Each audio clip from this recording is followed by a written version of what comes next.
مسلمان فروشی دومین کفر اکبره که یا بگیم اینجا چهارمین مسئله که است. بارک الله فیکم. مسلمان فروختن را اینها جایز میدانند و بسیار مسلمان ها را فروختند.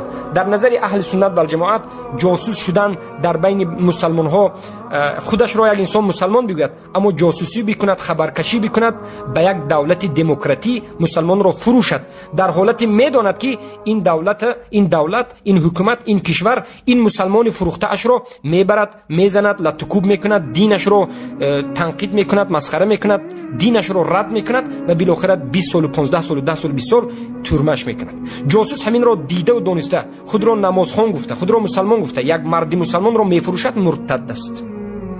اما در نزد مدخلی ثواب است.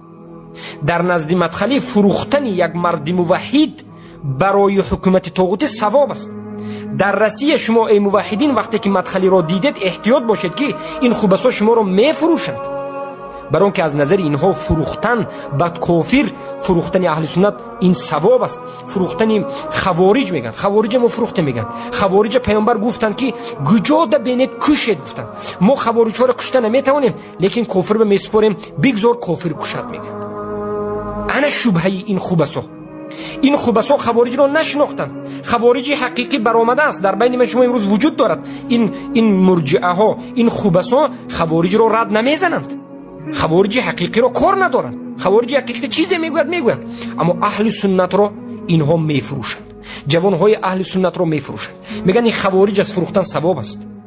هم در تاجیکستان، هم در روسیه، هم در تمام عالم این خصلت نه فقط خصلت مدخلی ها هست. خوب دقت بدید، این خصلت صوفی قبوری، این خصلت رافضه و این خصلت حزبی لعنت الله علیهم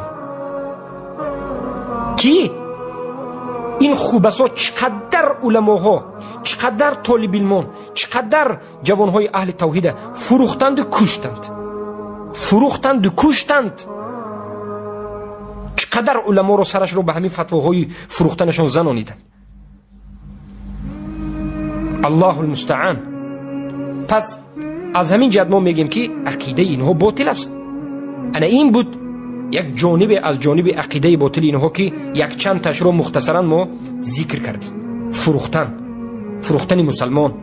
شما احتیاط باشید ای موحد، برادر مسلمانت رو نفروش. ای موحد، یک مسلمانی که گناهکار باشد، کمبودی دارد، نفروش. مسلمان رو همیشه حمایت بکن. مثل طاغوت پرستای مداخله و این صوفی قبوری و این حزبی ها نباش.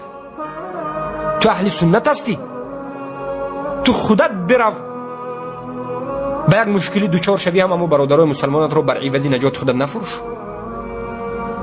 دینت رو زیر پا نکن.